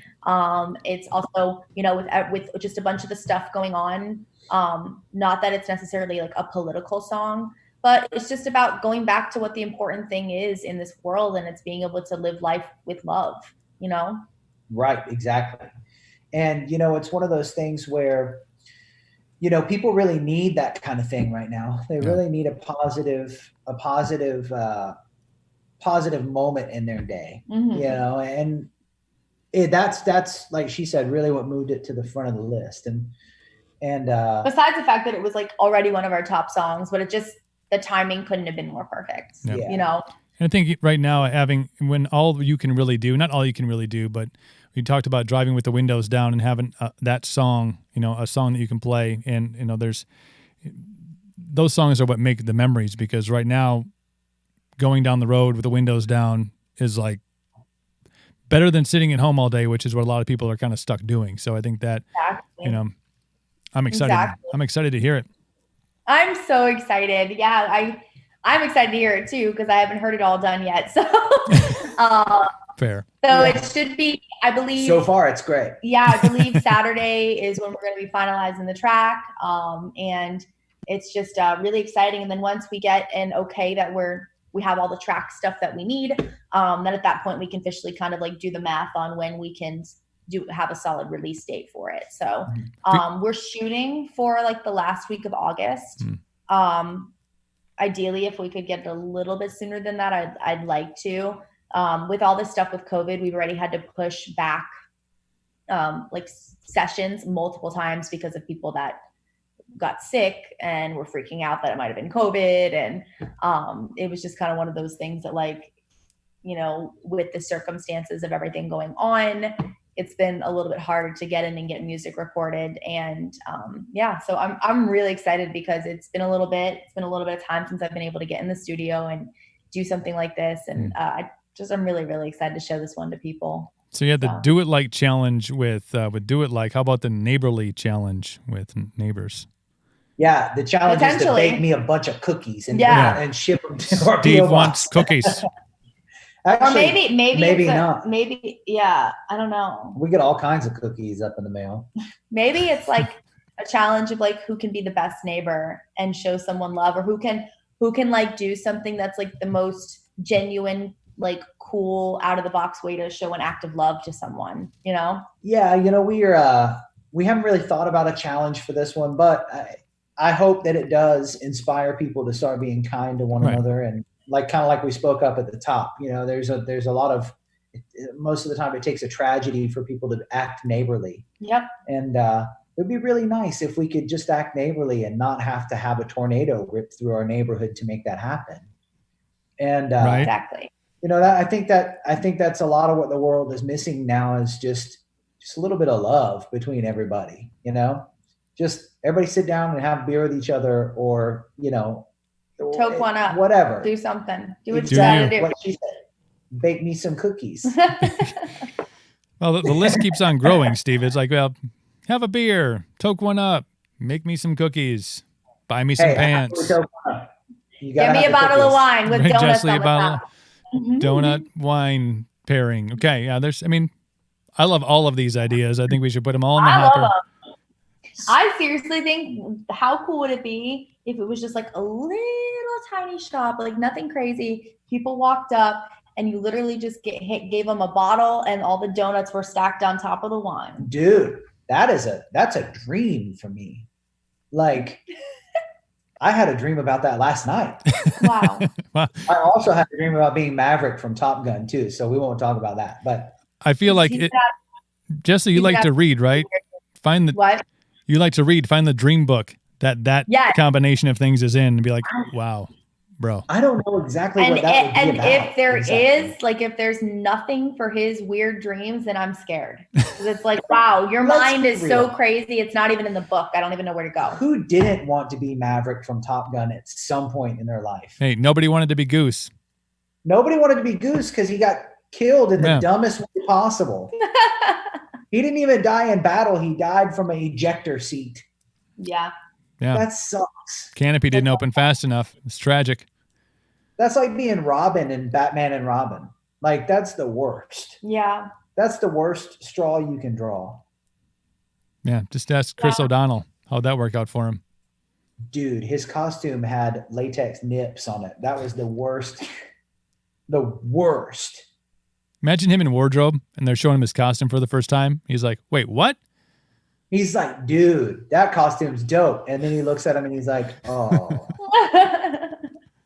Like, I know if I were going to have a costume, they would have to have bat nipples. Right. Anatomically correct bat suit. You know, Coop, sometimes I say things and Jess looks at me like this. You know, it was the same look I was just giving my kid. Like, I'm just here for the ride.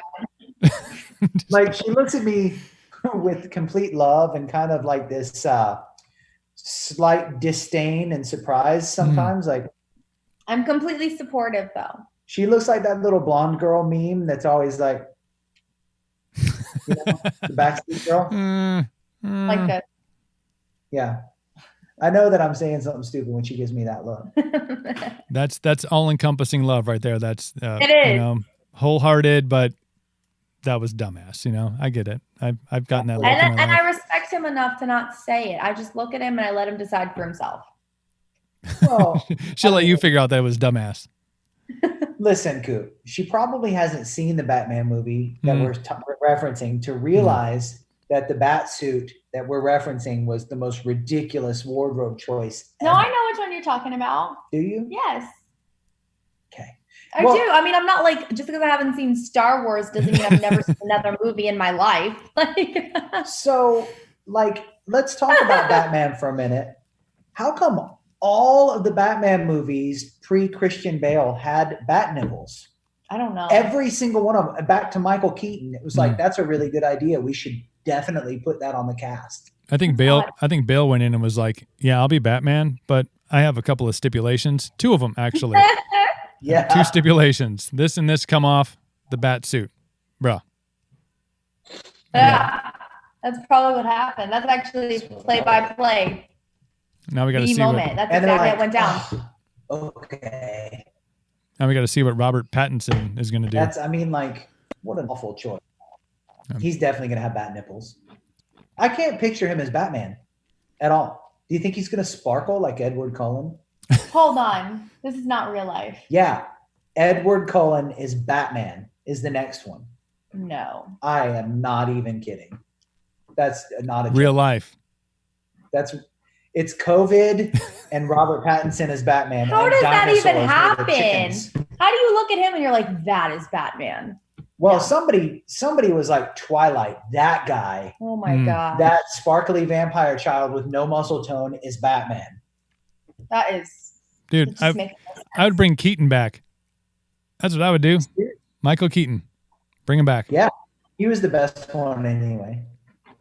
Get Jack Nicholson back to play the Joker. Back from the dead. I like all of these ideas. Again. I like all of these ideas. And, well, we can't have Prince do the soundtrack to this one, but no. if Prince were still alive, That was my favorite record in 1989 when that record came, or when that movie came out. The Batman soundtrack. Oh yeah. Because Prince did the whole soundtrack with Danny Elfman, oddly enough. It was the weirdest thing that's ever happened, but it was so great. Yeah. Bad Dance was I think Bat Dance charted. It did. Yeah. Oh my Like, god. wow. Yeah. And so do you know who Danny Elfman is, right?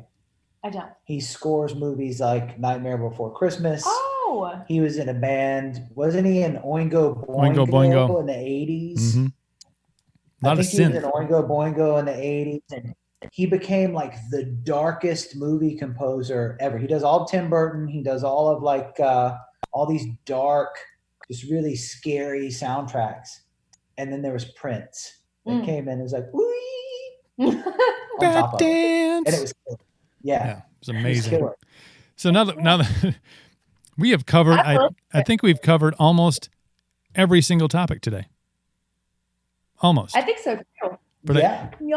Christmas, Batman, dinosaurs, Johnny Cash, Boots and Hose. Yeah, Boots With and an E. Hose. With an E. With an E. That's pretty much it. Well, no, there's more, but I just can't remember it. Yeah. If you're Wyatt Earp, our wine donut shop. Now that's a good idea. And if you're Wyatt Earp, I'm totally Doc Holliday, bro. I'm just saying. Dude, for sure. Yeah. Absolutely. But the Val Kilmer Doc Holliday. Oh, there's no other. There's no other Doc Holliday. No. Can you twirl your monster cup like him? Do it. Do No, it. There's no handle. Oh, you have to glue one on there for next time. I could, but it ended up in my lap, and well, I mean that's never happened before. No. You want one thing before we go, Coop, because I feel like we've been taking your time. I used to be a cowboy, a singing cowboy at a theme park. He was. And with blanks. And so for a brief time period, I could actually straight up twirl a gun like Johnny Ringo from Tombstone. It was legit. I was not a cowboy, singing cowboy ever, but I will tell you this. You know those long candle lighters? Yeah. Oh, dude. Every time I pick one up, I'm like, yeah. Then it goes flying and hits my kid in the eye, and he's like, "Ah!" I'm like, "Hey! Injuries are part of the game. Injuries are part of life." Suck it up, kid. You only need one eye. You can pose for my next my beard balm. little patch. Yeah. Straight. I got him a fake beard he can put around his ears, and the eye patch. I think that might be my next marketing plan. Dude, that's a great idea. Till social services shows up. Exactly. Just kidding. I do need to get rid of this action here. I'm gonna send you some. I'm gonna send you some oil. I'm gonna send you some balm. And but here's what you need to do though: is you need to do it like Jesslee does when she gets stuff in the mail. You got to like put that shit on Insta. I will put it on the Insta. Yeah, do it. Make a badass video for it. My friend Coop is trying to get me to grow a beard like his. Pow! Here's his beard, and then here's mine. It's like bum bum bum bum. Yeah, Jesslee, you may want to give him some pointers on how those are done because you got that shit down to a science, and that's just like boom, boom, boom, boom. I got you. I'll make sure he's like totally Instagramming influencer queen for you. Yes, queen. Those are exactly the kind of guys I'm looking for. We did watch like 5 seasons of Queer Eye during quarantine. Well, I love seeing the house change. That's her favorite part is the house. I just love those like when the house. I really do. Do you? Yeah. That's your favorite part? That's my favorite part of the whole thing. Not the emotional, physical transformation, but the house change is the most important. Hey, I love watching like flipped or flopped, things like that. I actually like that too. I used to like Chip and JoJo, the Chip and Joanna Gaines show. Yeah. Was that the TLC show? Yeah. I think they were on TLC. I can't remember. Wasn't that their name? Yes. Chip and JoJo?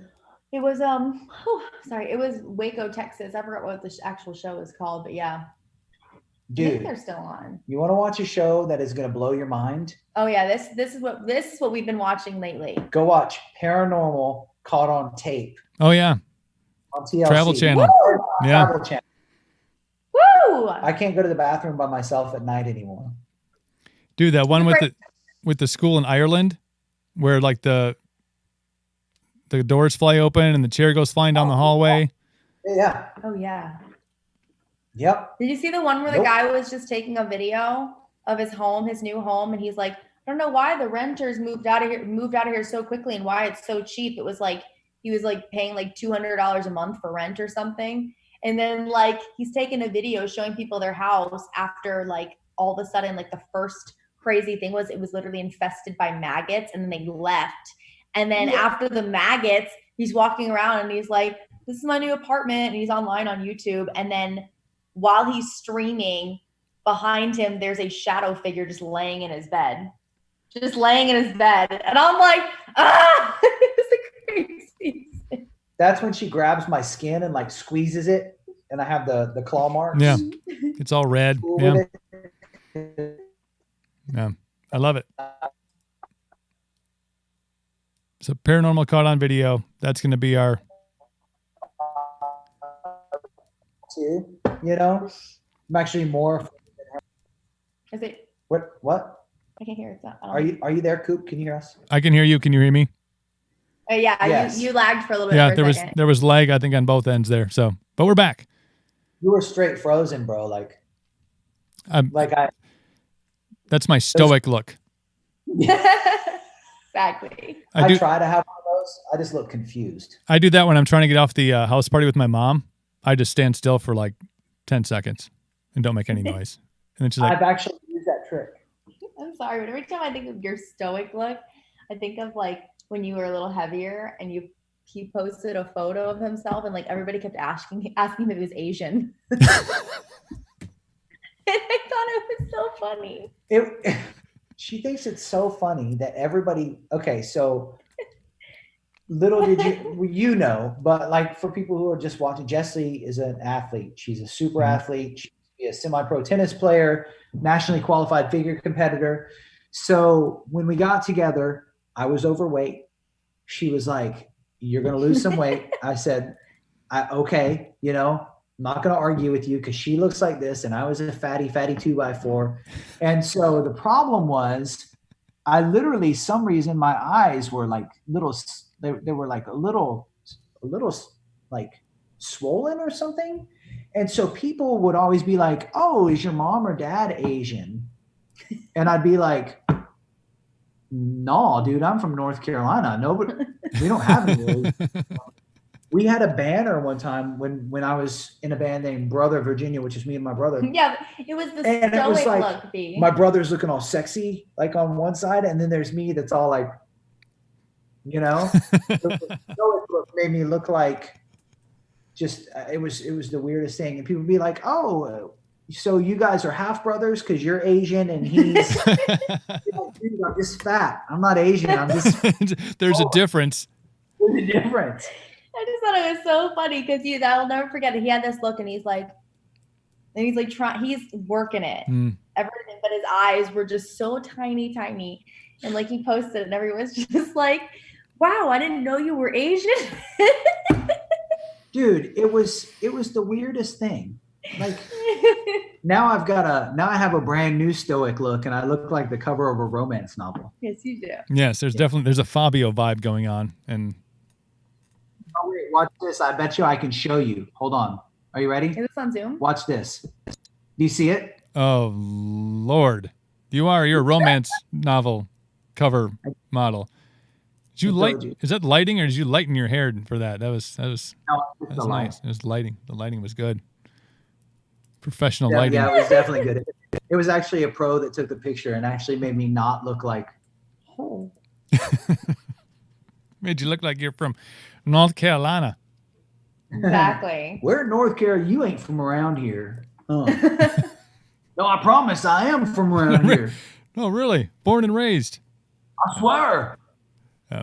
You guys are fantastic, and I'm so glad that during all of this crap that there's been so much good that has come out of your camp and just the way you guys are doing things. And I mean those growth numbers. I mean that's so fantastic. That's really having and you talked about the team and having the Avengers team together. I mean that nothing proves that more than all of the good that's come out of what for some artists I'm sure is much more of a struggle than you guys have made it. But it's so awesome because you not only that, you get the clothing line, you got new music, you're hanging out with Sam Hunt's guys, and you'd be like, hey, what's up with the new track? And they're like, we don't know. And then Country Fest. Oh man, I'm excited. Dude, Country Fest. Fest. Fun. And I appreciate that so much. Like I said, it's been this constant adaptation of just like trying to. Why are you looking at me like that? I was just noticing how pretty those eyelashes are. That's all right. Stoic. He's doing the stoic, like he's like. But yeah, no, it's just been a constant adapting to what's been going on, and I feel like no matter what's been thrown our way, we've always been able to find a way to come out of it and really thrive through it right now. And I'm pretty excited for what we've been able to do during this time, especially as an indie. That's just that's the biggest part. I mean, when I say indie, I mean, I'm with a small indie label, and by choice, and like, I'm really, really proud of what they're doing. And I think it's time that someone comes in and really can show what the indie label can do and how powerful it is, and how you don't have to get yourself locked up in crazy deals that screw your life and and longevity's sake. So, and just wait till you see the show we put together for Country Fest over this time too. Yeah, the amount of time that we had, it's actually because every year we just tweak my show a little bit, and we just change it up, minor things, and we have this whole new part of the show because we had planned on next year's show being different. So with it being next year, it's going to be part of next year's show. And there's just so much extra stuff that we've come up with. Like, obviously, with time invested in your craft, you just get better and better. And our team has just gotten so creative with what the show's going to be. So I'm really excited. And I just noticed you have a Batman pin over your left shoulder. Does he? Oh, yeah, he does. On your wall. I didn't notice that before when we were talking about Batman. But you have a Batman pin. Oh yeah, dude, I got. Yeah, I did. Watch this.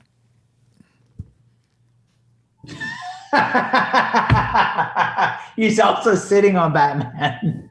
I was not expecting that. That's kind of what I looked like when I was a fat guy with his eyes just like that. That was me. Was that not? It looks kind of like me. It's very similar. Body style and everything. You would have had a cape on and you would have put a suit on. Like, what happened to Batman? By the way, there's no nipples on this bat suit, just so you know. Good.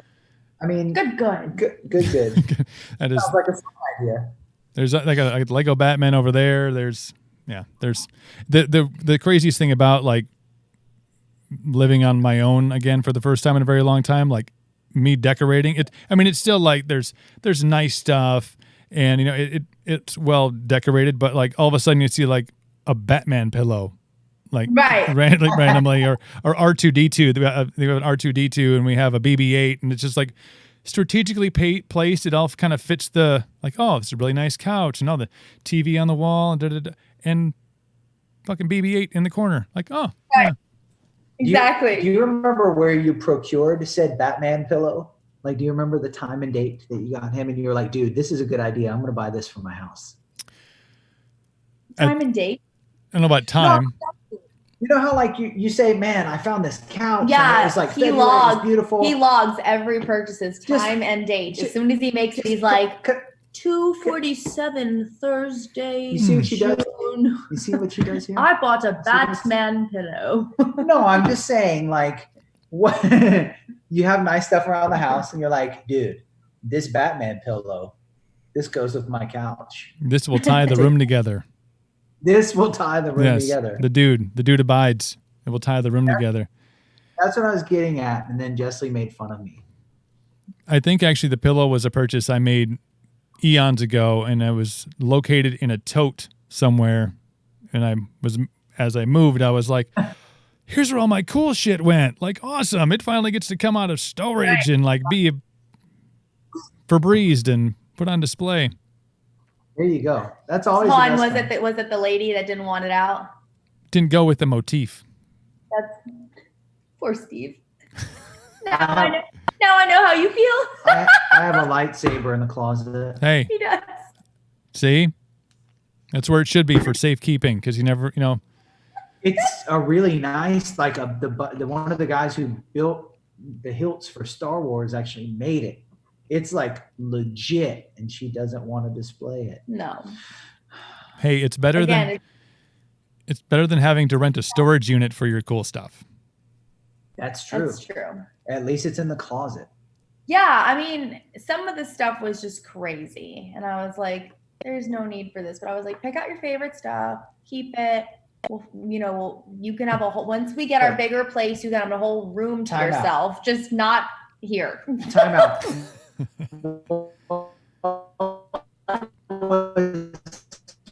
What was the favorite stuff I got to keep out?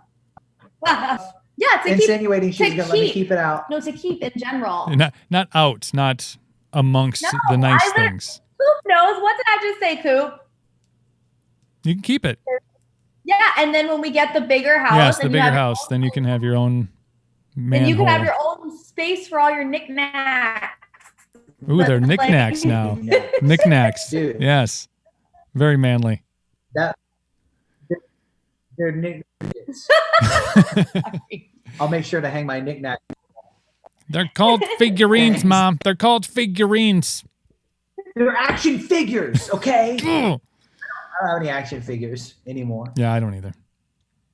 I can't. I tried to collect them when the new Star Wars movies came out because I had this like